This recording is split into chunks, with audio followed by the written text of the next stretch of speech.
It is Friday, October 13th, 1307. Before dawn breaks over Paris, every Templar knight in France is arrested simultaneously. Same night, same hour, across the entire country. No warning, no trial, no mercy. The most powerful warrior order in medieval history, destroyed in a single night. But to understand how they fell, you first have to understand what they built. And it started with just 9 men. The year is 1119. Jerusalem has been in Crusader hands for 20 years. Pilgrims from across Europe are flooding into the Holy Land. Thousands of Christians making the dangerous journey to walk where Jesus walked. But the roads were not safe. Bandits, thieves, ambushes. Pilgrims were being robbed and murdered on the roads outside Jerusalem every single day. Nobody was protecting them. Then 9 knights came forward. 9 men. No army behind them. No wealth. No political power. Just 9 knights who made one promise. We will protect the pilgrims. With our lives if necessary. They called themselves the poor fellow soldiers of Christ. History would call them the Knights Templar. King Baldwin II of Jerusalem gave them one place to stay. A small quarters on the Temple Mount. Built on the ruins of the ancient Temple of Solomon. That is where the name came from. Temple. Templar. 9 knights. 1 building. 0 resources. For 9 years they lived in poverty. Sharing horses. Sharing meals. Patrolling the roads with whatever weapons they had. Nobody took them seriously. Then everything changed. In 1129, the Catholic Church officially recognized them. The Pope himself gave them his blessing. And with that blessing came something that made the Templars unlike any organization in medieval history. They answered to nobody except the Pope. Not to kings. Not to local rulers. Not to bishops. Only the Pope. This one rule, this single line of authority, made them completely untouchable.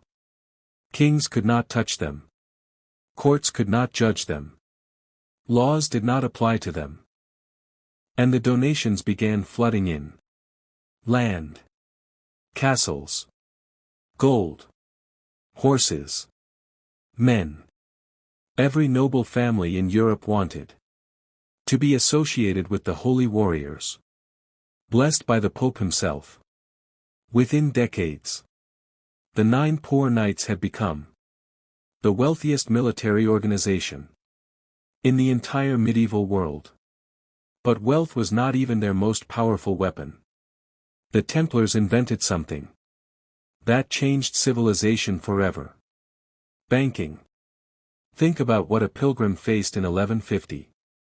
You want to travel from France to Jerusalem. Thousands of miles through dangerous territory. Carrying gold meant being robbed and killed. The Templars solved this problem in a way nobody had thought of before.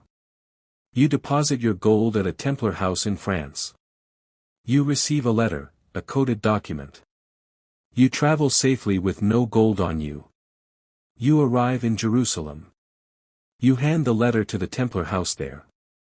You receive your gold. No gold on the road. No robbery. No murder. This was the first banking system in history. And every transaction made the Templars richer. Kings began borrowing money from them. Entire kingdoms ran on Templar credit. The organization that started with 9 poor knights now had castles across Europe and the Holy Land. Thousands of trained warriors. A navy. Their own ports. And more wealth than most kingdoms combined. On the battlefield they were equally unstoppable. Templar knights followed a code that terrified enemies. They could not retreat unless outnumbered. More than 3 to 1. 3 to 1. Every other army in the medieval world retreated when things got difficult. Templars stood and fought until the last man Or until victory. Saladin himself said the Templars were the only Crusader warriors he truly feared. Not because of their numbers. Because of what they were willing to do. By the late 1200s, the Knights Templar had become something no organization was ever supposed to become. Richer than kings. More powerful than governments. Answerable to nobody on earth. They had built an empire inside an empire. And somewhere in Paris, a king was watching all of this. Counting their gold. Calculating their power. And making a plan. Because the Templars had forgotten the one thing that keeps powerful men alive. Nobody, no matter how strong, is too powerful to be destroyed. By 1300, the Crusades were over. Jerusalem was gone. The Holy Land was lost. The war the Templars were built to fight no longer existed. And an organization without a purpose is just a threat waiting to be dealt with. King Philip IV of France understood this better than anyone. He was called Philip the Fair. Not because he was just. Because of his appearance. In reality, Philip was one of the most calculating and ruthless rulers medieval Europe ever produced. And he had a problem. He owed the Templars an enormous amount of money. Debts he could not repay. Debts that made him look weak. Debts that gave the Templars power over a king. A king who bowed to nobody. Something had to be done. Philip began quietly. He started spreading rumors. The Templars worship false idols. They spit on the cross in their secret ceremonies. They practice dark rituals behind closed doors. None of it was proven. None of it needed to be. In medieval Europe, an accusation from a king was almost as powerful as a conviction. Philip petitioned the Pope to investigate the Templars. The Pope at the time, Clement V, was a weak man who owed his position entirely to Philip's political support. He had no choice but to agree. The trap was set. Friday, October 13, 1307. Philip had spent months planning this night. Secret letters had been sent to every royal official across France. The letters had one instruction. Do not open until October 13th. On that morning, before sunrise, every sealed letter was opened simultaneously. Across the entire country. Inside was a single order. Arrest every Templar in France. Tonight. All of them. At the same time. Hundreds of knights arrested in a single night. The most feared warriors in medieval history. Taken in their sleep. Dragged from their beds. Thrown into dungeons. The operation was so perfectly coordinated that almost none escaped. What followed was worse than the arrest. Torture. The Templars were subjected to methods designed to produce one thing. Confession. It did not matter if the confessions were true. Philip needed them to confess to heresy. To idol worship. To betraying Christ. Under torture, men say anything. The Templars confessed to things they had never done. Worshipping a mysterious idol called Baphomet. Denying Christ during initiation ceremonies. Conducting secret rituals in darkness. Every confession was written down. Every signature extracted under pain. Philip had his evidence. The Pope dissolved the entire order in 1312. Templar land seized. Templar wealth taken. Templar castles given to other orders. Everything they had built over 200 years. Gone in 5. Most knights were imprisoned for life. Some were released after confessing. But the leaders, the ones who refused to let their order die in shame, were sentenced to burn.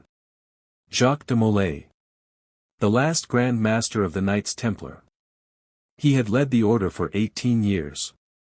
Had fought in the Holy Land. Had dedicated his entire life to the Templar Code. He had confessed under torture. Then, publicly, he took it back. Standing before the crowds of Paris. An old man in chains. He declared his confession false. He declared the Knights Templar innocent. Philip ordered him burned alive that same day. March 18, 1314. On a small island in the Seine River in Paris. Jacques de Molay was tied to a stake. As the flames rose around him. Witnesses reported he spoke calmly. He called out to King Philip and Pope Clement. He said, "God knows who is wrong and who has sinned. Calamity will come to those who have condemned us." Within 1 year. Pope Clement was dead. Within 8 months.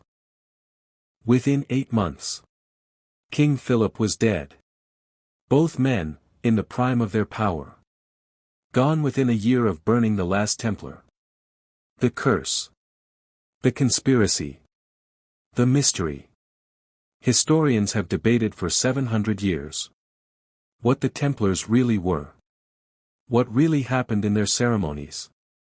Where their treasure went, because it was never found after the arrests. The ships that left the Templar port. The night before the arrests. Nobody knows where they went. To this day, nobody knows. And Friday the 13th. The date Philip chose to destroy them. Has never felt lucky again. 700 years later. The name still carries weight. Knights Templar. 9 poor knights who became too powerful to ignore. And too dangerous to let live. Like and subscribe the Empire of Shadows for more history videos.